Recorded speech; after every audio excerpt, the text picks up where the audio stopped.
Hello everybody, and Jester, and welcome back to Overlord Season 4, Episode 10, if I'm not mistaken. And I am indeed not mistaken whatsoever, because it is indeed Episode 10, which marks, 3 quarters of the season already behind us. 10, 11, 12, unless they also want to give us episode 13, which I'm not sure of and I honestly doubt. Today, instead of tea, I'm having some birch sap.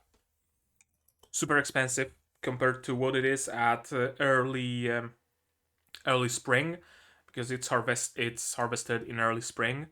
Now it's like autumn, so yeah, not the best, not the cheapest, but it's birch sap, and I fucking love birch sap. Okay, that was a bit of an aside.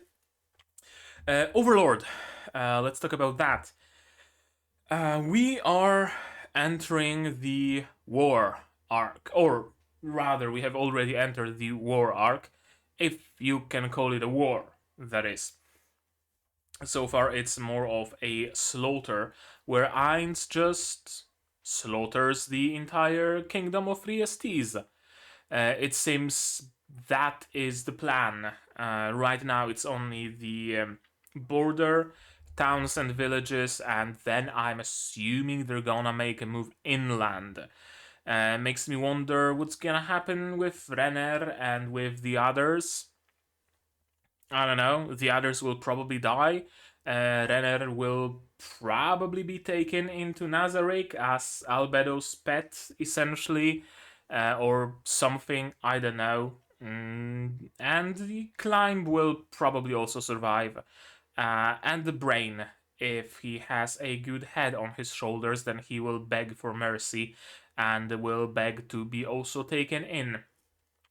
But yeah, right now we are in some port city or something, and it's their turn.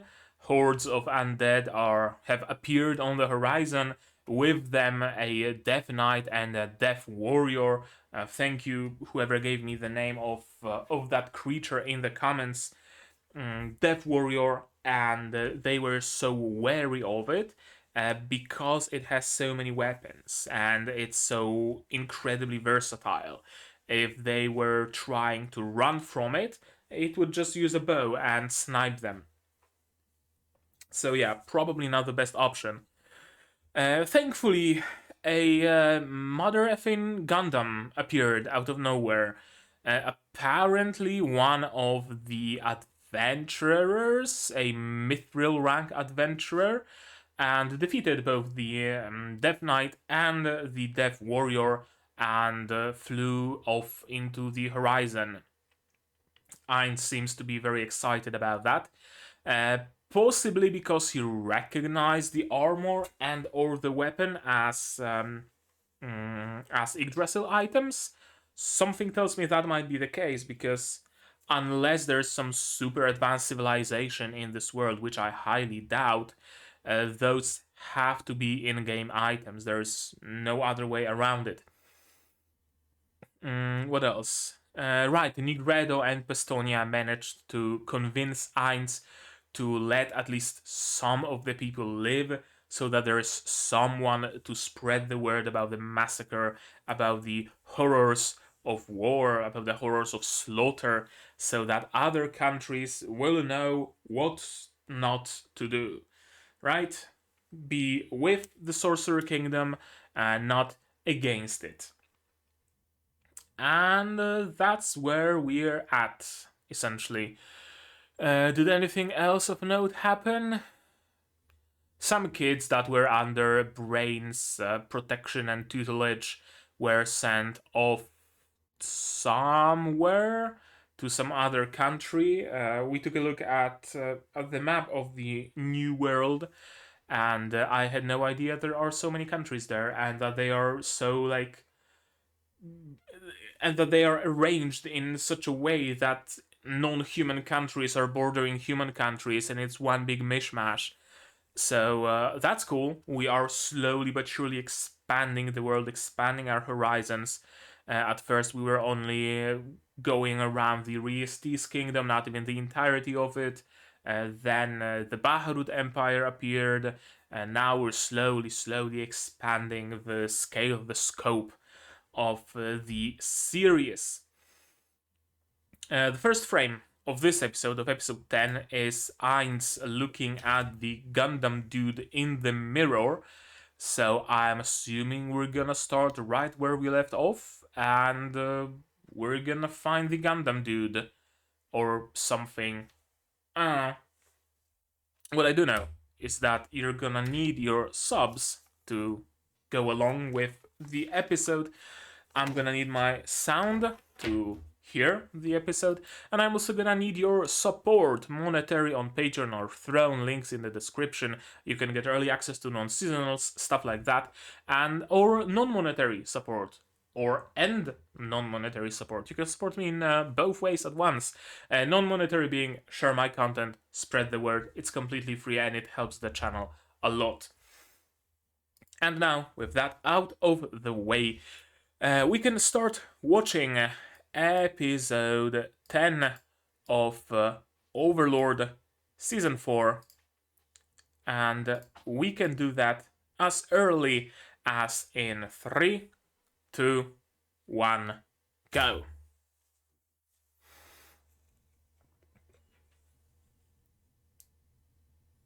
Yeah, it is an Yggdrasil item.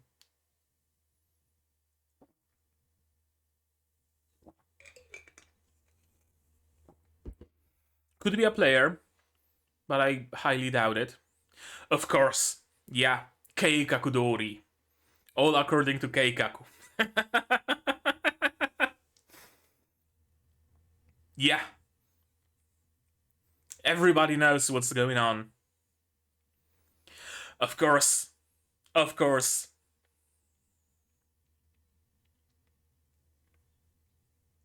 That's exactly what happened.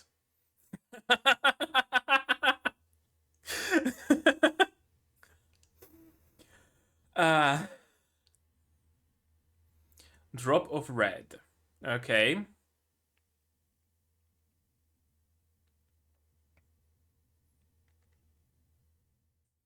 Yes. Exactly.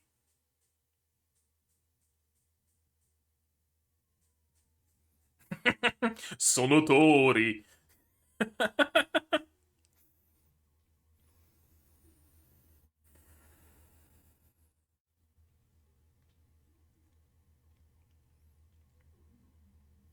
Nah. Okay. Out with it. Yeah. Just destroy the capital. Yeah. Like, nobody's going to go against you. Whatever you decide. If Ainz just decides, in his mercy, to spare everybody because their sins have been repaid by the raising of the capital, everybody else will go along. There would be no issue, honestly.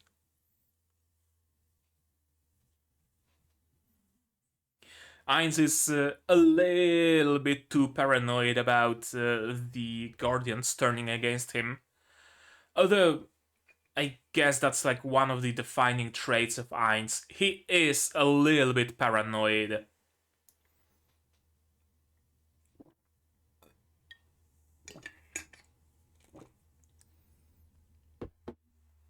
And he's very much all about playing the role of an evil ruler and whatnot.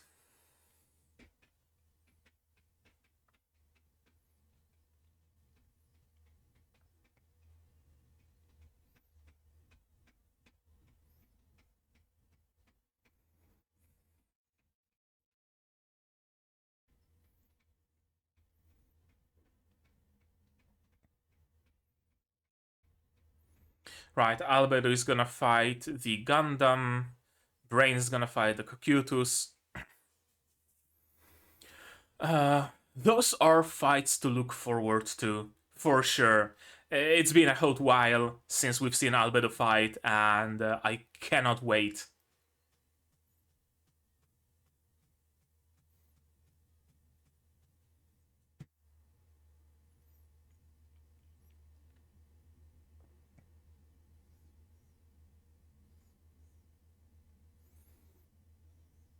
The army is marching towards the capital.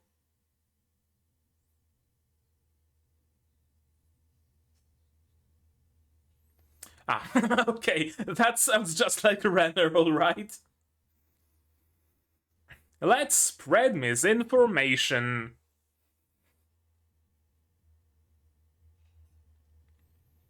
Oh, that's a question. That's a question, alright.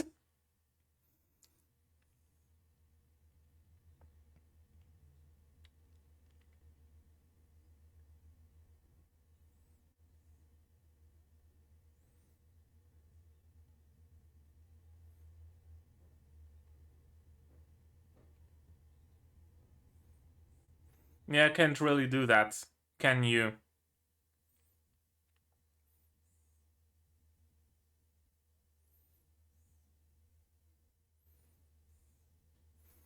Really? Oh, I guess they have been like raising all of the villages so that there's nobody. Yeah, there's nobody to notify them about their movements. Yeah,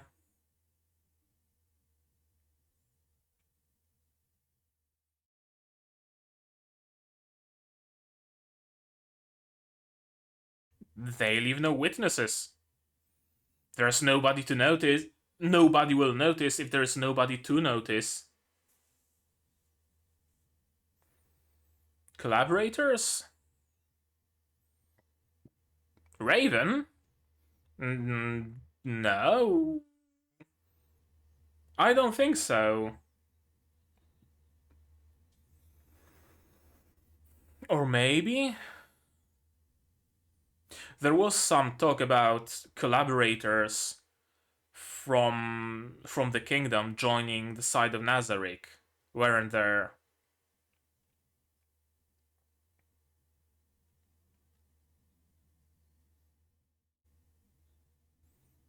Yeah? Nope.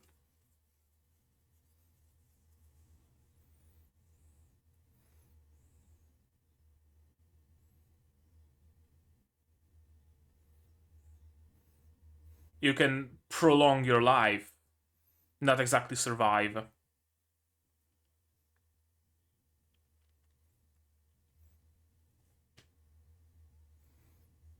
Renner is pleased about this development.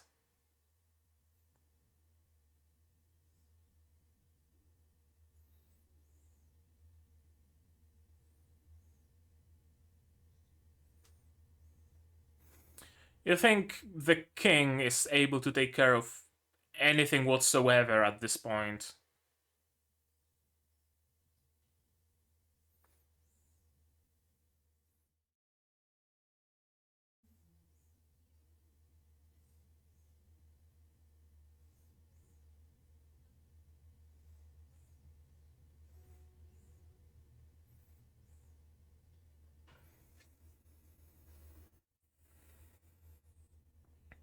Okay, so we're gonna see the rest of the people from the drop of red. A brother, a cousin, something?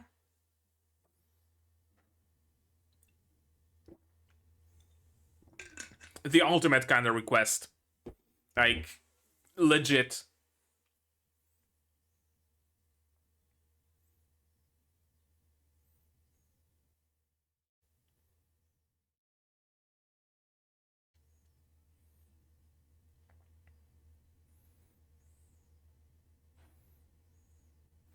Yeah, that's a shoddy little place.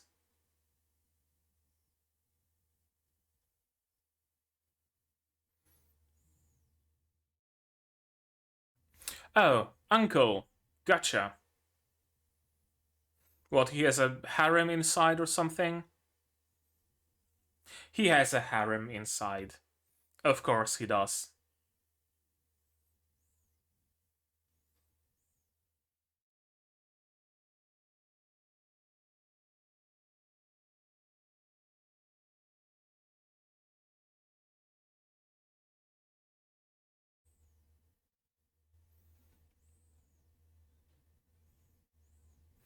Okay, I guess we won't be crying particularly much when this dude fucking dies. I guess that's what they're setting up here.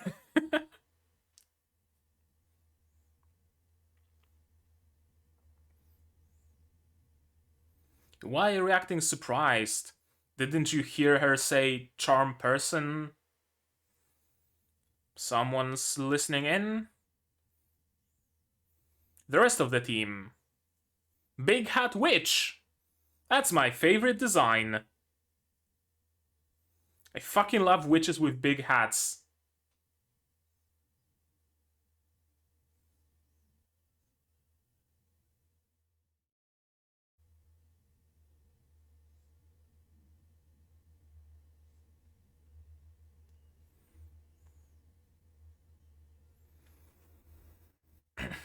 Okay, what are you gonna be talking about?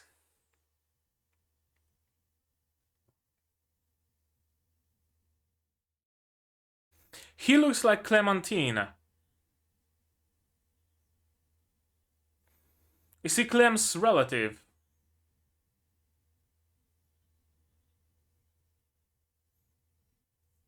For what purpose?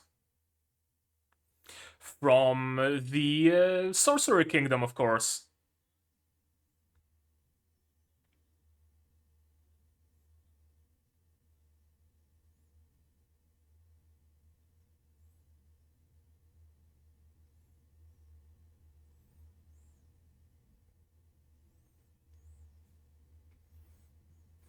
Oh, so that's the Black Scripture.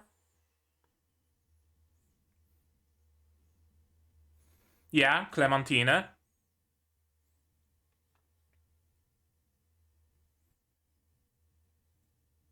Gagaran? No, Evil Eye. She's probably the strongest of them all.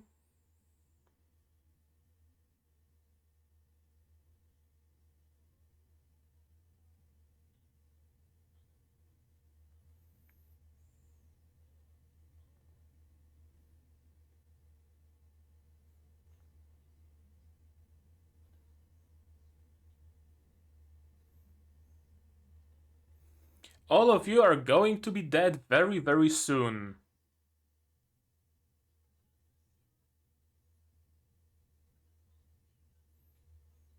Okay, makes perfect sense. So they will survive. Cool.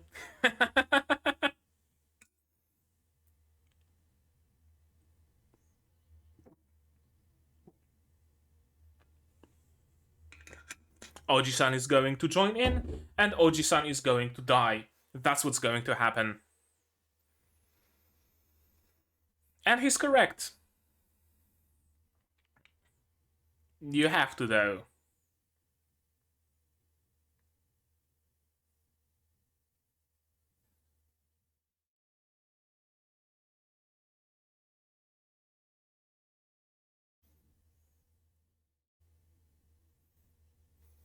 Okay, makes sense.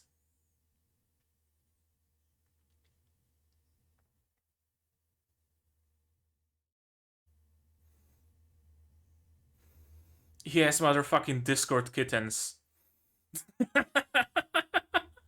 Sorry, but whenever I see the word kitten, my mind immediately goes in the direction of Discord kittens. Hmm.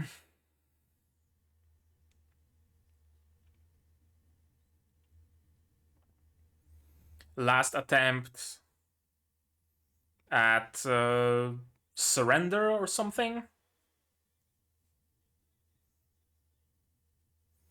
Magic megaphone?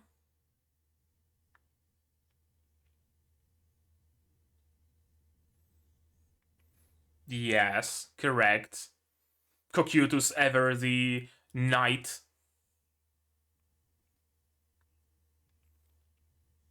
Yeah, you need to take care of appearances. I mean, the whole war is all about appearances in the to begin with.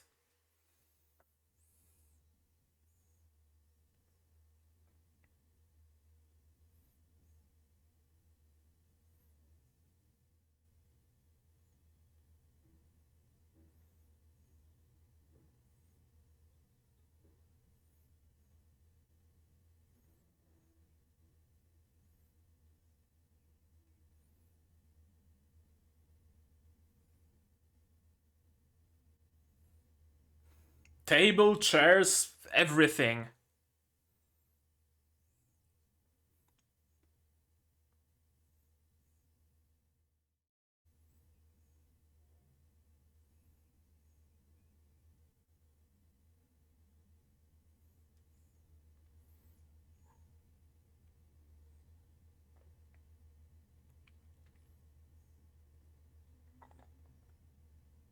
To set an example.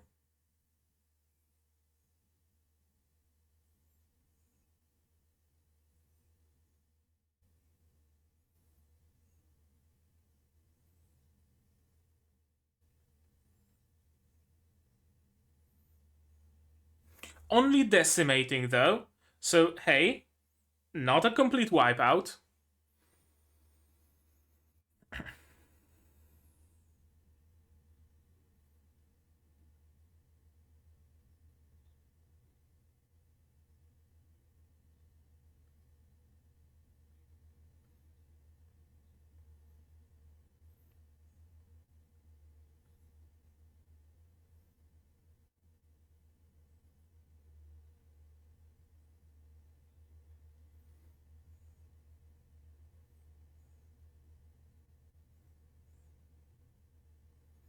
Hmm.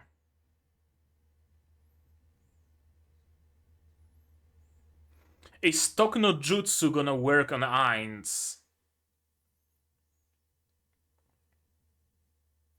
Sekai Seifuku?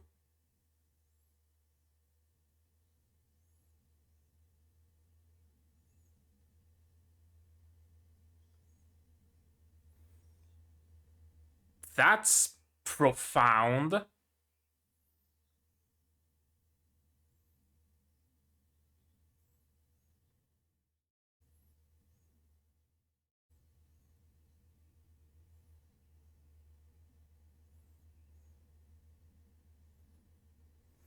Yeah?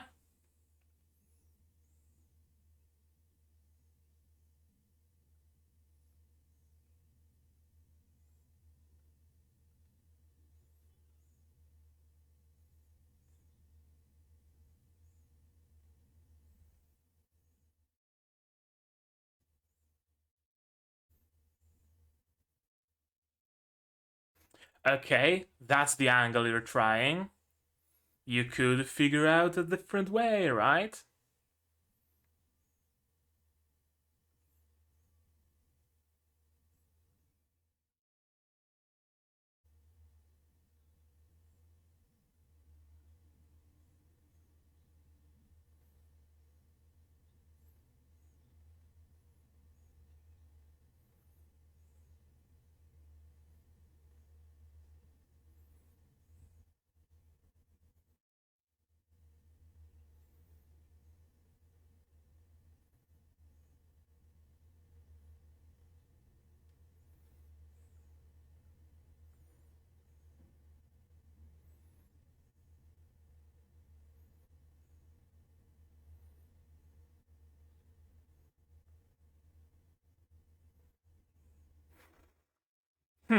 What questions might you have?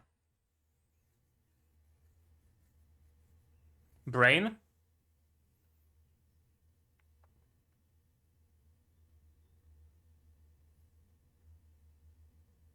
I didn't recognize the armor at first.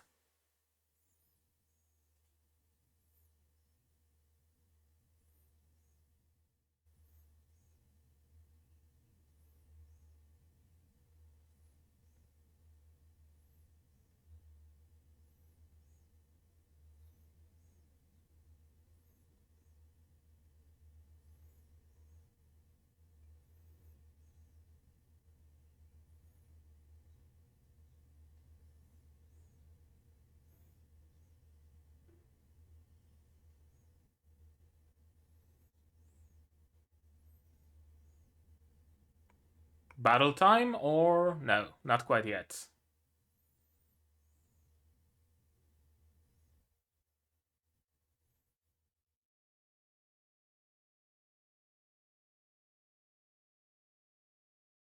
Oh, right. The one who attacked the Carne village.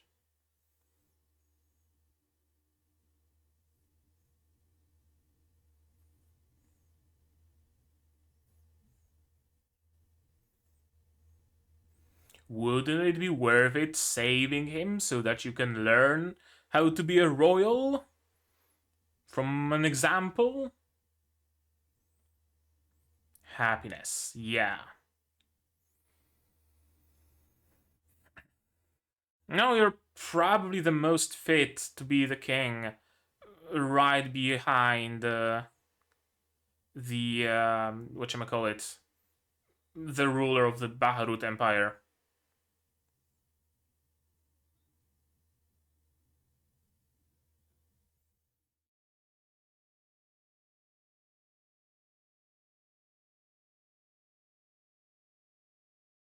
It did, actually.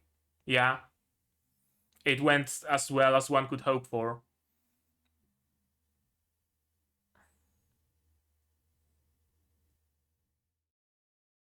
But on the inside, very human. Yeah,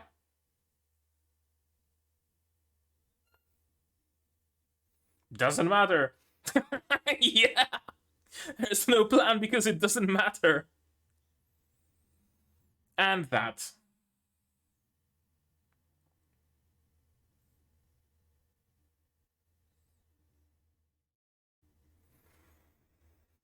What's going on? Someone's attacking preemptively? Oh, it's it's a rebellion. It is, indeed.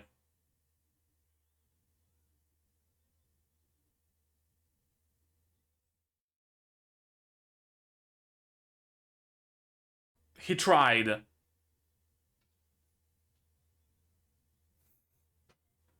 Except that's an impossible task.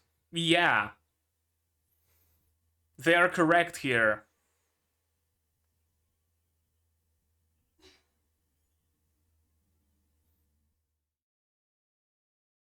Too late.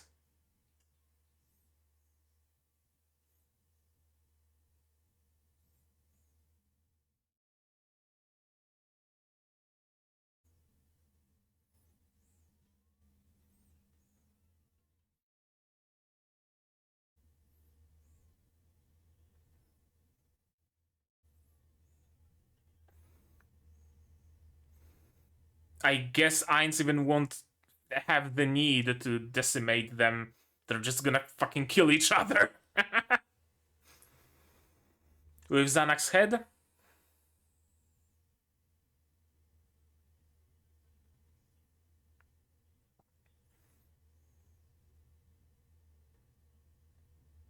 With Xanax's head. You revolted against your own ruler. What gives me a warranty that you're not gonna revolt against me when I become your ruler?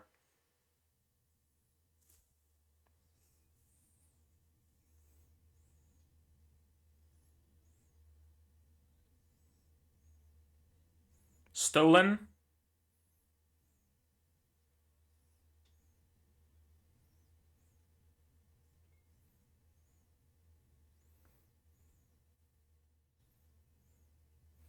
A painless death.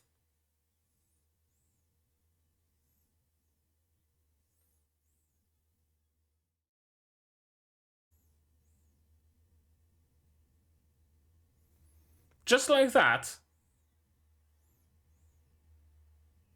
Oh! I mean,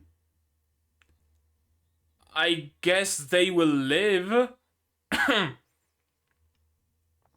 Yeah.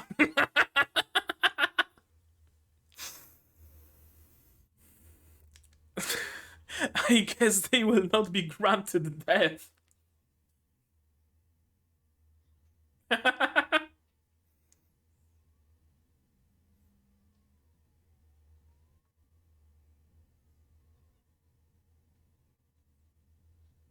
Oh, I'm excited. Waku waku. Oh, just like that, no ending. Okay. I guess Ainz came to like Zanak in the short time they've met, and he didn't like how he went down, which is very on brand for Ainz. Yeah, that's very on brand for Ainz. He was mad with Clementina when she killed people that he didn't really care about, quote unquote, and that's kind of the same situation. Huh. A pity that Zanak is dead, but oh well, it was kind of predictable, honestly. Uh, right. Although I did have hope against all hope that maybe, just maybe, he will be shown mercy. Alas. Okay, how about now we go through this episode again, shall we? There we go. Gundam. And yeah, of course, all according to Keikaku, everybody understands what Ainz's plans were. Everybody understands Ainz's plans except Ainz himself. As always, as usual, I love this thing about this anime. Also, Shaltier became like 100% cuter this season. Like honestly, no joke. She was always one of my favorite characters. I have a weakness for goth lollies, but in this season, her cuteness fucking skyrocketed. Honestly, I love Shaltier. I love her super excited pose that she's doing here and smiling with her brows slightly furrowed, kind of acting all cocky. Yeah, I figured it out. I figured the plan. Lord Ainz was expecting the red one to appear. Please praise me, Ainz-sama. Pat my head. Right? I love it. And Demiurge is just sitting there smiling, happy that, hey, another Guardian figured it out. Congratulations, I'm genuinely happy for you. That's another thing. I love how happy they've all become. That's also a change I noticed. In season 1 and season 2 even and later, everybody was super serious and everybody was always like, humans, kill, destroy, world domination. And now they're just, chilling, hanging around. They're happy, they're smiling, they're growing as people, as characters, both mentally and emotionally. Great, amazing, splendid. I love it. I love how smug she's acting here. Drop of Red, one of the 3 Adamantite teams in the kingdom, not Mithril Adamantite. Gotcha. Also, it seems like he's the only member of the Red Drop. We should send stronger forces to that town and raze it to the ground. No, we're marching for the capital. All things considered, probably the best choice. The best choice because, one, it sends the message. A capital being razed to the ground sends much stronger of a message than even 1,000 random bumfuck nowhere villages being razed to the ground, right? Two, it achieves the goal of not appeasing Pestonia and Nigredo, but like fulfilling the promise that he will let some people go. Because some of the villages might just about survive. Some of those people have a chance to flee beyond the border to hide, right? So it's genuinely good plan to just march straight for the capital. Hmm. Yeah, we're seizing our movements. We will cease hiding our movements and advance on the royal capital. And they were hiding their movements thanks to Demiurge's powers somehow. I love this bit. It's so Renner. If she can't speak with you immediately, she'll begin yelling lies mixed with truth. That's like the worst kind of thing, the worst kind of misinformation you can spread. Because if you're yelling truth, okay, you might be uncovering some secrets. If you're yelling lies, then eventually someone's gonna figure out that you're just straight out lying. If you're yelling out a mixture of the two, it creates uncertainty. When she said about when she said something about, I don't know, the water turning the frogs gay, was she for real? I mean, when she said the previous thing, that was true. So is that the truth as well, or is the previous thing a lie? Right? That's how misinformation works, and it's so Renner.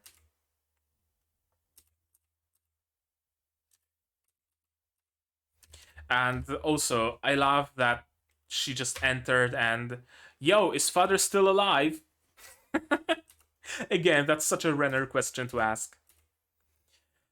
Uh, Brother is able to detain father even without Marquis Raven's soldiers. I mean, it's not that hard to detain a decrepit, feeble old man that goes halfway insane. So it's not exactly a heroic feat, so to speak.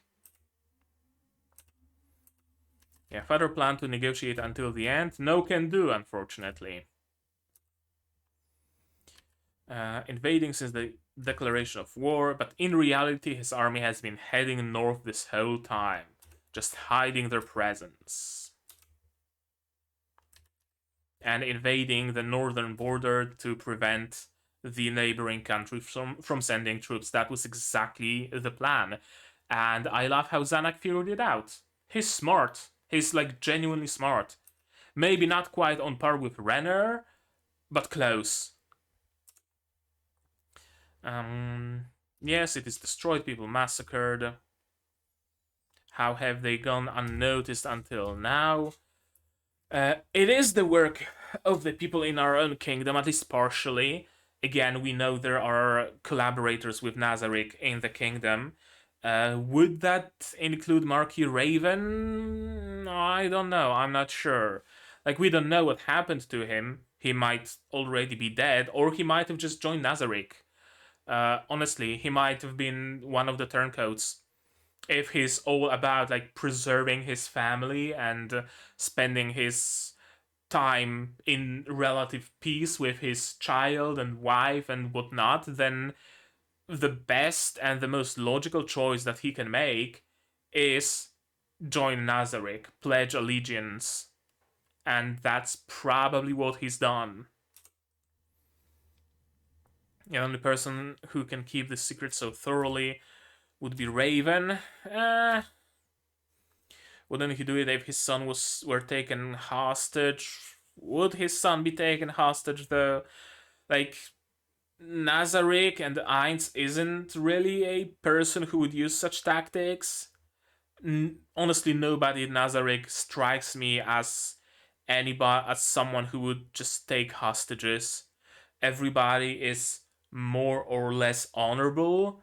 They are evil, they are rotten, they are immoral and outright cruel, yes, but they have their honor, and they wouldn't use hostages. That's at least that's the feeling I'm getting. He's decided that the royal family has no future, and he's decided correctly, honestly. There will be a decisive battle. It's not a matter of winning or losing, we have to do it. Uh, I guess like father, like son, kinda. King Ramposa was also all about attacking. He didn't want to give up. He didn't want to wave the white flag. Until the end, he marched into battle. I mean, no, not until the end, because when shit hit the fan, he and the selected few just escaped. But yeah, Ramposa was very proud in that, yeah, we're gonna fight. Although some of that was pride and some of that was fear of the faction of the like not the royal faction, the other one, the faction of the nobles, the noble faction, right?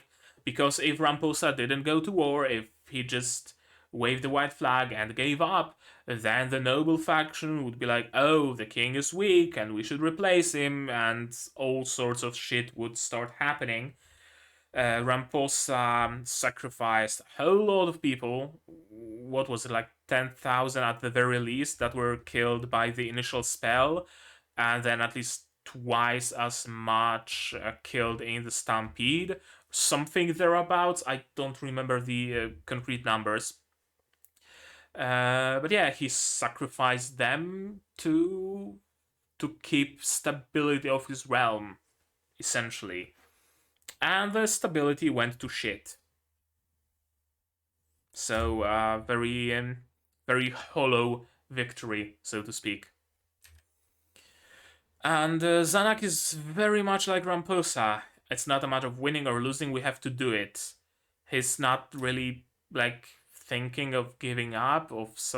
I mean, he tried, I guess, but now he's marching his people out for war with like full knowledge that yeah, they will die, and yes, the capital will be razed. We have absolutely no chance, but we have to do it for some godforsaken reason. Just flee. Like, honestly, just flee the capital. Let the forces of Nazarick raise it. Instead of an army, send one horseman with a white flag and just flee the country. Honestly, that's probably what I would have done. Honestly, if I didn't flee myself, then I would at least like evacuate the capital. But that's not Zanak apparently. We can only survive by gathering all the soldiers. No, what you achieve by gathering all the soldiers is you're making it easy to kill all the soldiers. That's the only thing you're achieving here. Risking everything on the slim chance of victory. I guess he still has like an inkling of hope that a victory is possible. That if we gather all of our soldiers, like literally every single one of them, if we enlist the help of adventurers, if we use our holy treasures, if we do absolutely everything, if we give it 110%, then we have a chance of winning. You're mistaken, Zanak. I'm sorry, but you are. But he doesn't know that. He doesn't know the full extent of Ainz's powers. I'm assuming. I'm guessing. Will advertise the cruelty of the Sorcerer Kingdom and call them to arms. What you're gonna do by advertising the cruelty is make them unwilling to join you in combat because they would be scared shitless as you were, as you would be in such a situation. Like, honestly, brother, you've truly become a king. He did. Like, genuinely, he is one of the most worthy royals, the most worthy in the kingdom. Honestly, as far as other countries are concerned, we don't know the rulers of every single one of them, but I would place him. Wait, is he Zanak or is he Ainzak? No, Ainzak is the dude from the Adventurers Guild. This is Zanak. I would place him maybe not on equal terms with what's the blonde Dio-looking dude from the Baharut Empire, the Emperor, whatever his face is. Forgot his name. I would place Zanak at least somewhere thereabouts. They would be about equal rulers. You can escape at any time. Little did you know, she literally can. She has an immunity from Nazarick forces. I'll do so when the time comes. Yes, she will, because she can.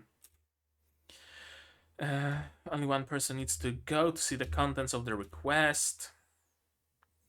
The drop of red are coming for this request, aren't they? Multiple drop of red. Okay, I guess the meeting was just of the leaders, so it makes sense that only the uncle would be there, I guess. Yeah, what kind of request requires both the drop of red and blue rose? So he went there as the leader of drop of red, and instead of just Lacus going there as the leader of blue rose, everybody, the entirety of blue rose went there.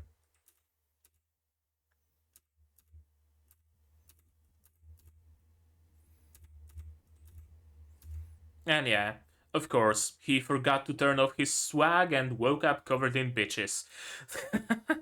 Is he the dude who wears the armor?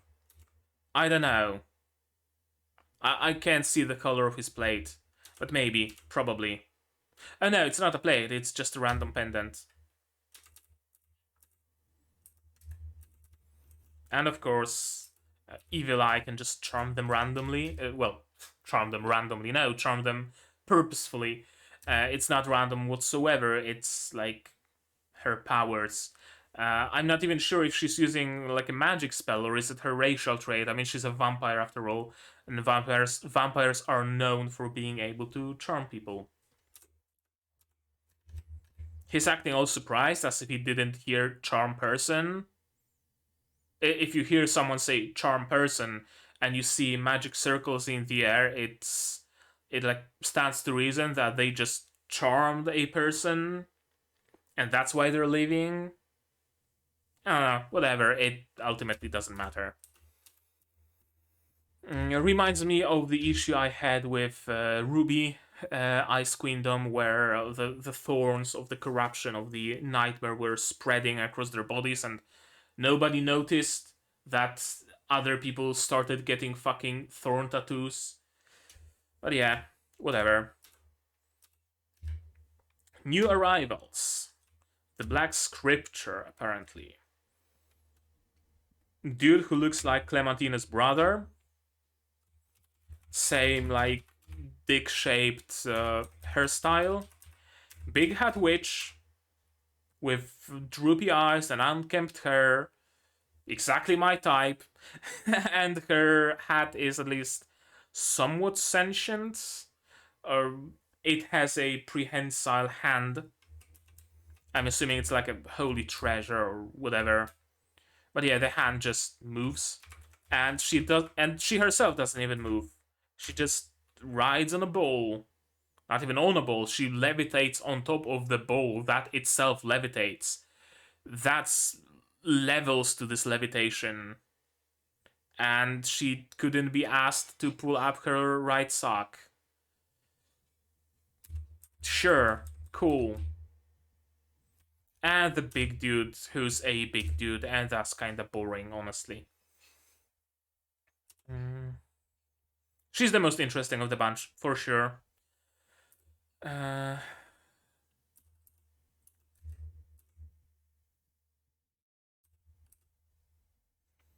Lord Azuth Aindra and the other absent members. Okay, so Drop of Red does contain more members.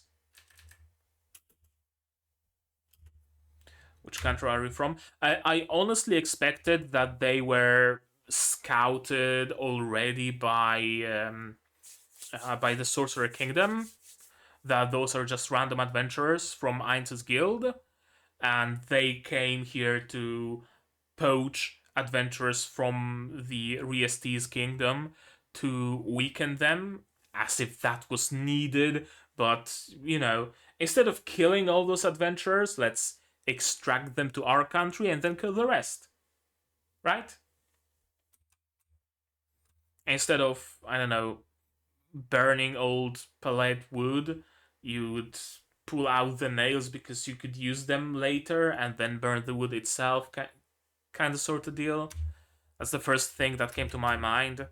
And this dude, I initially thought it was a Hanzo. Kind of Hanzo looking, kind of Hanzo powers, but much more elaborate design than just a summoned Hanzo.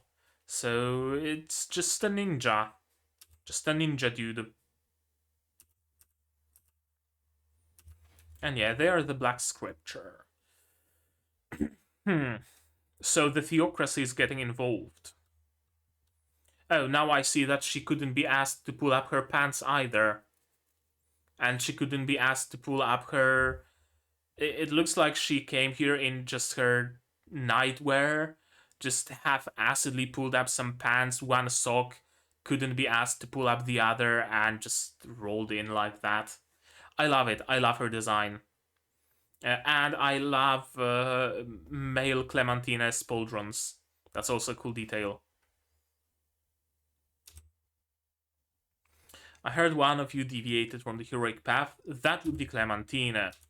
I kinda hoped she would be mentioned by name. Alas. And of course, Evil Eye is the strongest here, probably. Do you want to work with us to fight against the Sorcerer Kingdom? Good on Lacus. Like, honestly, genuinely. I'm genuinely happy that she refused. I was afraid for a moment that she will agree in her, like, sense of justice and good that, oh yes, evil has appeared, we must fight evil, of course we will join. And I was afraid they're gonna be all wiped out. But now I have hope that maybe they will be mainstay characters in the show. Maybe they will die eventually, but not particularly soon. And I like that. I like that because literally everybody dying and having to create characters from scratch every time a new group of characters outside of Nazarick dies, that would kind of suck, right? If the only constants in the show, in the manga, in the light novel were people from Nazarick and everybody around was entirely and utterly disposable, that would kind of suck because the author would have to create new characters that we have to care about. But then those characters would die, and the readers, the viewers, would eventually learn that there is absolutely nobody that you should be attaching yourself to. But if we have the Blue Rose, for example, continue to exist throughout the source material and the manga and the anime, then you actually can be scared for them. Because, like, sure, they've been here for a good while and they will probably stick around, but I like them. They've been developed as characters. I like their interactions. I don't want them to die. Right? I hope that's what they're doing. I hope, like, they're not gonna kill off the twins or Gagaran or Lacus or Evil Eye. Although Evil Eye is probably more likely to just join Nazarick. Although she doesn't like Entoma and Entoma doesn't like her, so that's probably a no-go. And yeah, if Lacus decided that, then everybody also decides that. It's simple as that, really. I like it. Everyone is able to bring a retribution upon the Sorcerer King. And he's just waiting. And you should run. And I hope they do run, and I hope they survive. And I hope that perhaps, maybe it's like hoping against all hope, that they maybe join the Adventure Guild in the Sorcerer Kingdom. That would be cool. Like, that would genuinely be great if they became unknowing. If they unknowingly became associates of Ainz, right?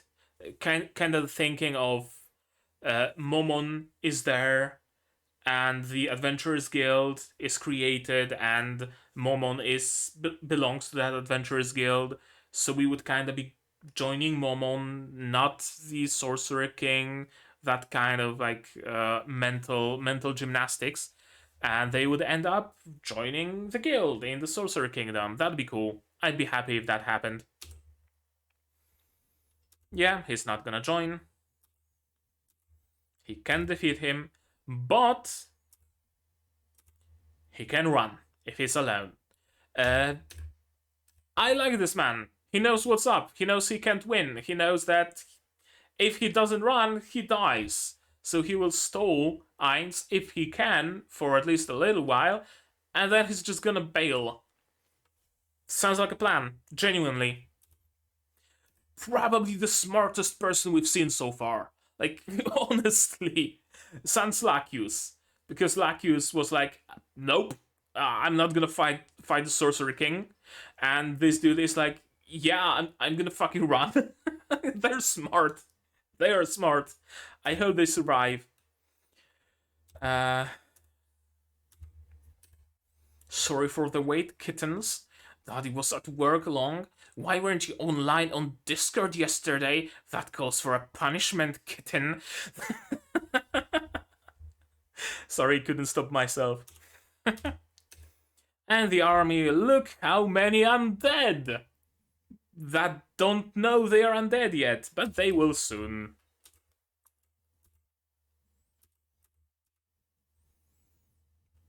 Zanag Valion Igana Rail Vaisal. And yeah, again, honor and appearance. Who cares about the rumor when no one is left to spread it? I mean, Albedo is right here. If you kill all the witnesses, the rumor will not spread.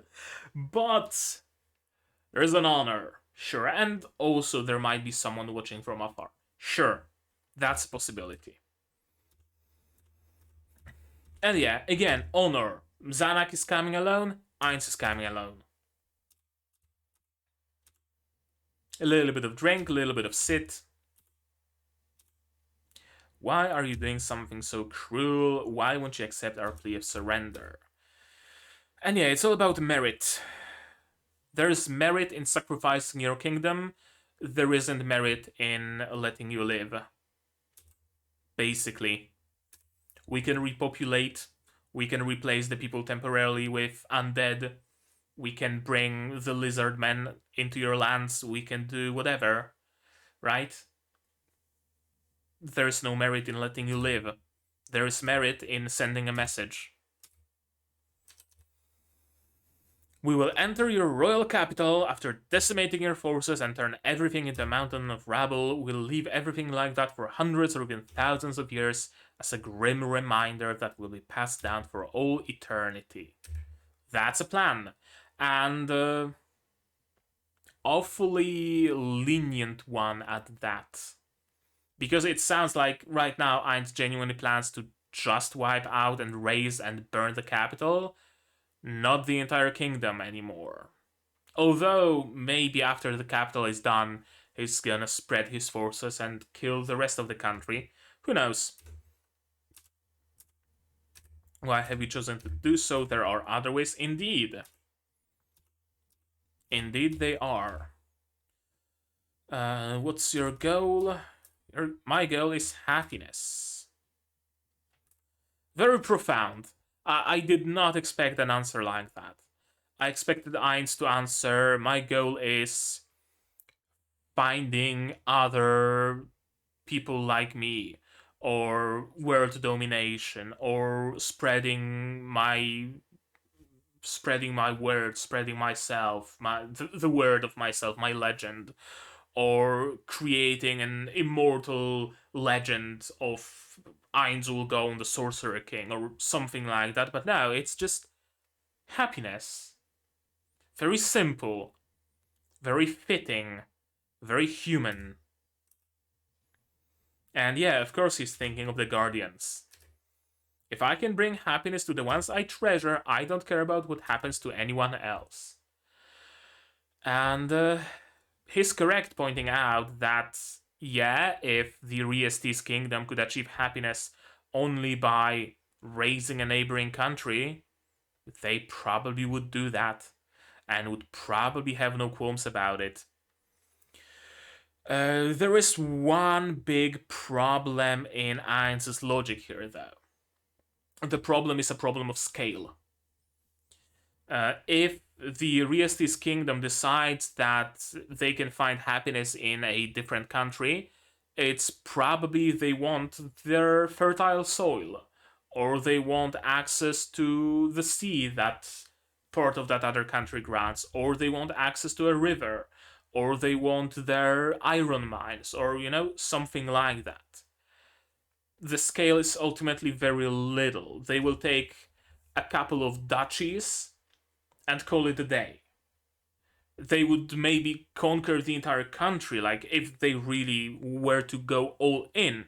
Sure, they could conquer an entire country, march into the capital, decapitate the king, and take rule of it. But that's just it. That's not a big scale, ultimately, all things considered. With Ainz, the scale is much bigger. It's not just we're going to take your iron mines, or we're going to march into your capital and take rule of your lands. It's we will destroy everything and we will kill everyone. There is a big, huge difference in scale.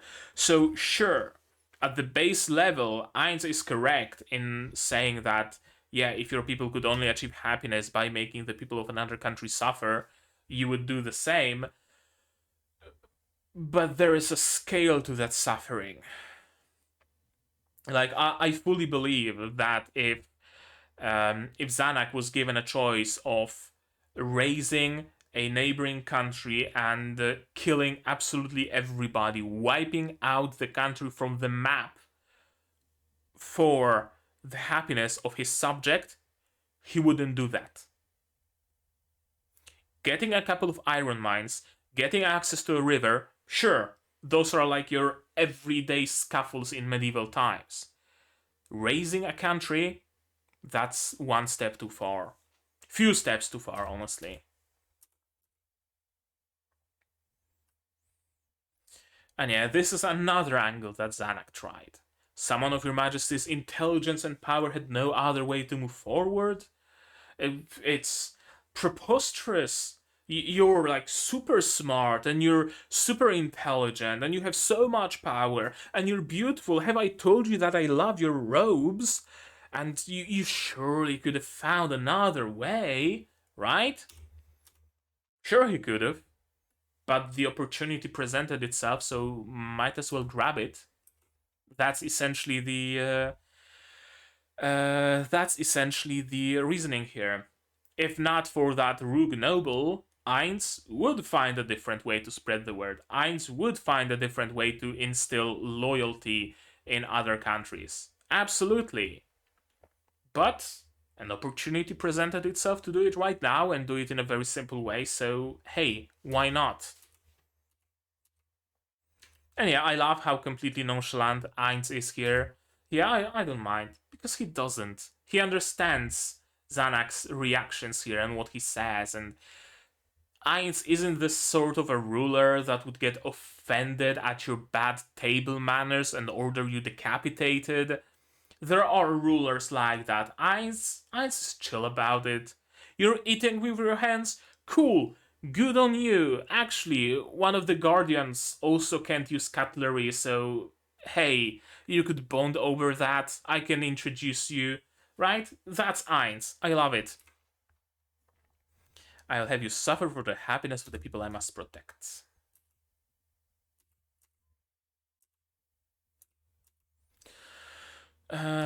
Sword of Gazev is held by Brain.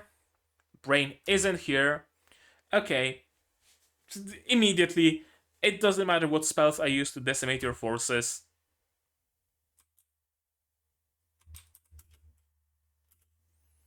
Yeah, I can just use mass extinction spell.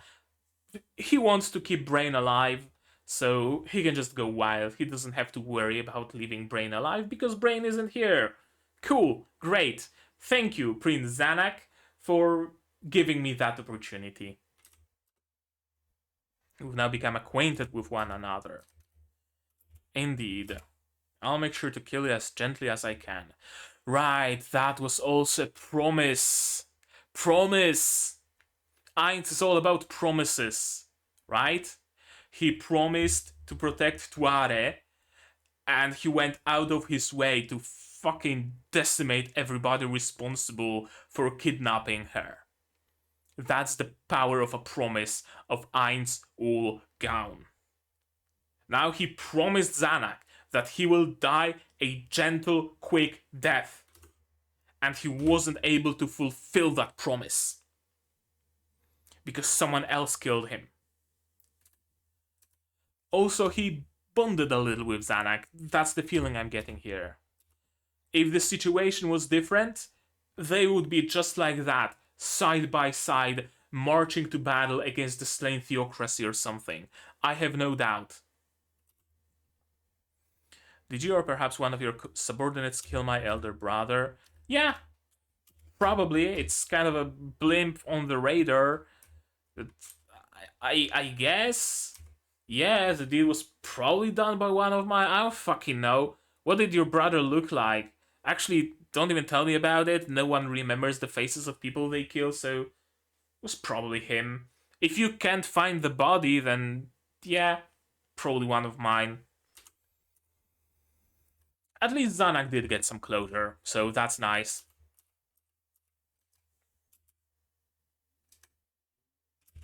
That must be what true royalty is like. And doubt, perhaps I was never fit to be a king. I just wanted to make this kingdom into a respectable one. And that's a great wish, that's a great goal. Like, honestly, I'm kinda sad that Zanak is dead. I'm not, like, surprised, I'm not angry in particular. I'm just sad. Because under his rule, the Riestes kingdom had a chance to actually grow into something great. But now it will be erased and it will be demolished and decimated and it will fall into a disrepair. It will become the Badlands. I kind of hope, again, against all hope, that Ainz might resurrect him. I mean, he has the head and the body is inside of the tent still, so maybe. Why would he do that? Ah, the possibility is here though, so hey. Yeah, Sorcerer King plans to massacre everyone. There was no opportunity for negotiation. It went exactly as we expected. And yeah, Sorcerer King isn't an evil monster. On the outside, sure, but on the inside, he's just a human. He just wants happiness. He's a chill dude. Gave me some cool, cold water to drink. We spent some quality time together. Kinda wish we had more time, but alas, situation is such and not any different way. There's no plan, because of course there isn't. In the previous war wasn't that long ago, and they lost like a lot of people, including all of the commanders. Gazev Stronov is dead. Brain Anglaus is hiding somewhere. We just have our soldiers, and we can just tell them to go hurrah against the enemy, and that's about all you can count on. Then again, it's not like the tactics matter here, so it's kind of whatever. And of course, a revolt. And it is a result of their desperate attempt to leave. Indeed. And they foolishly believe that they can still somehow plead for their lives with Xanax's head. I really like the little bit of art style change on Xanax's face here. Yeah, I really do like it. The additional shadows, additional wrinkles. He's no warrior, but like this time in this shot, he certainly looks like one.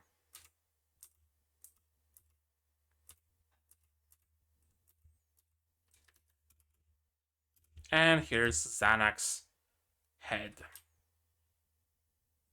And that does not please Daddy Bones.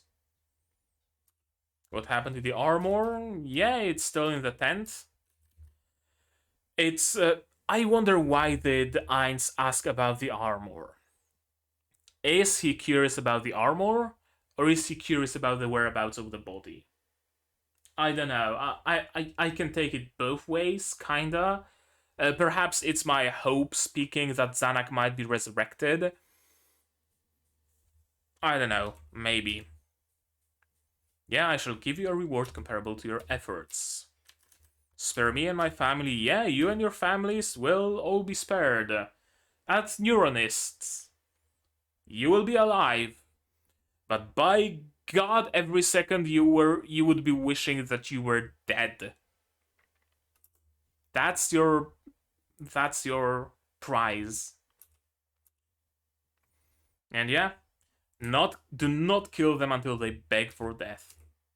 And even if they beg for death, make sure it's not a quick one. And again, a little bit more definition on his face, more shadow, more aggressive look. Because he's fucking pissed. because he made a promise to Zanak, and he kinda grew to like Zanak. And here, the fucking rabble just killed him.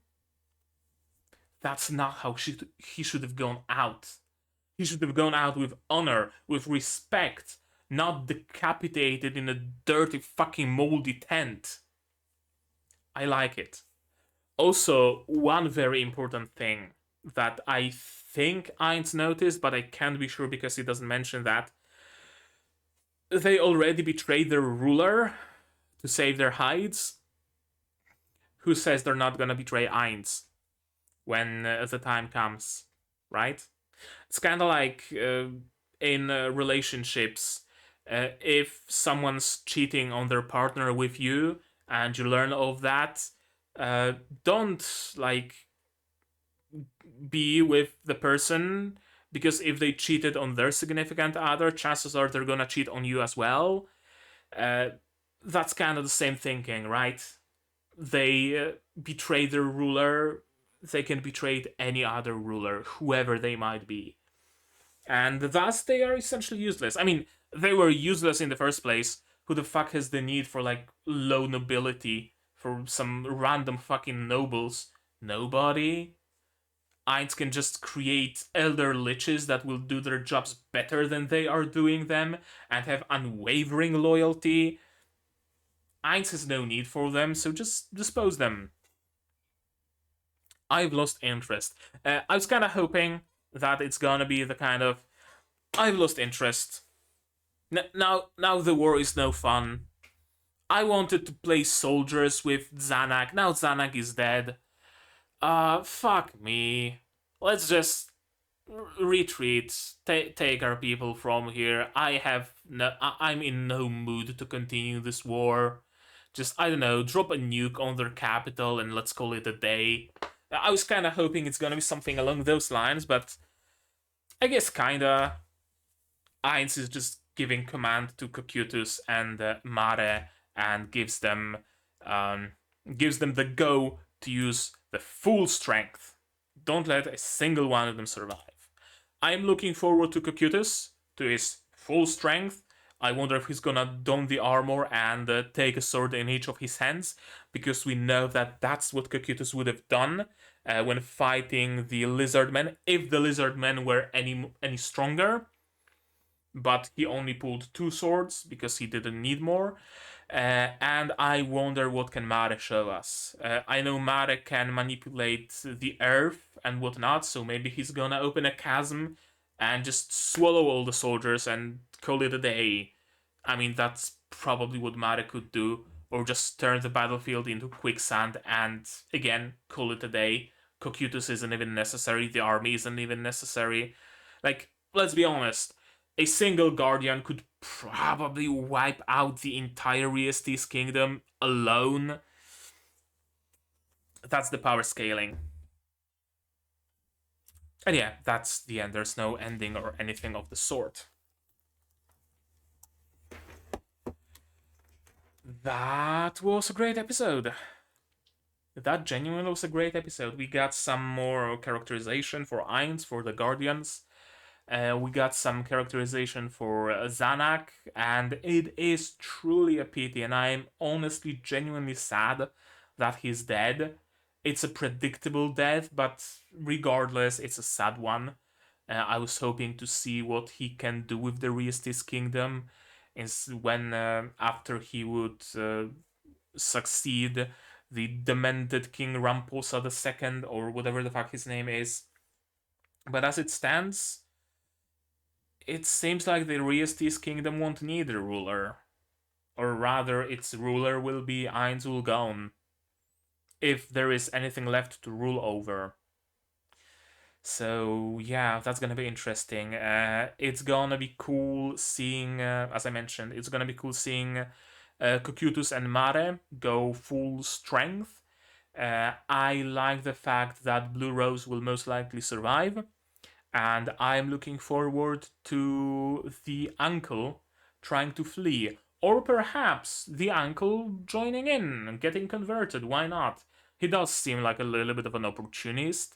So if given the chance, if given the choice between become a loyal servant or die, he would probably become a loyal servant, especially since there is an adventurous guild in the Sorcerer Kingdom, so he might as well join.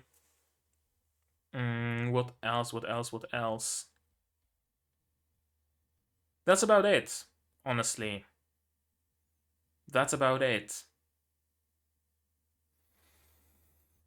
Yeah, one more thing. I can't wait to see what happens with Renner after the kingdom is no more. Is she gonna like full scale join Nazarick?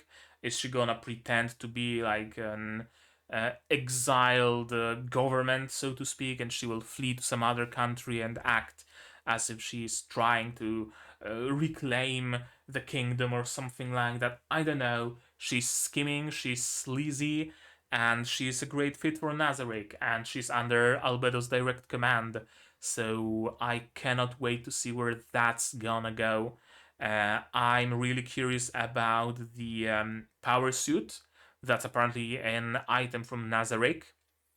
That's gonna be cool learning more about it. And yeah, I think that's about it. I don't think I have anything more to add. Anything I wanted to say, I said during the reaction, during the discussion. So I think we're just gonna end it here, and we're gonna see each other in the next episode, the penultimate one. And I think after this season is done, they're planning a movie or something, so we're gonna watch the movie for sure, so stay tuned. But right now, tell me, what did you guys think about this episode down in the comments below? What did you think of it, of my reaction, of my theories? No spoilers, please, I beg of you. If you do want to talk spoilers, my Discord is here, also link in the description. Join it. There's an Overlord channel there. You can use spoiler tags and talk spoilers freely, just not in the comments on the videos. Cool, cool. Any clarifications that come from the source material, they are fine. I'm leaving it at your discretion, as long as it's not a spoiler, simply something that hasn't been mentioned in the anime but was mentioned in the manga or in the light novel.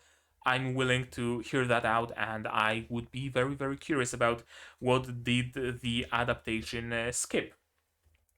Next, like this video if you liked it, dislike it if you disliked it, but tell me why so I can improve. Subscribe to the channel to be notified of future releases of not only Overlord Season 4, but also Symphogear GX, which we're gonna be ending shortly, Madoka Magica, also Yofuka no Uta, Ruby Ice Queendom, and Hataraku Mao-sama Season 2, and I also play some games sometimes, and I also sometimes stream, so might want to click the bell icon to be notified when that happens.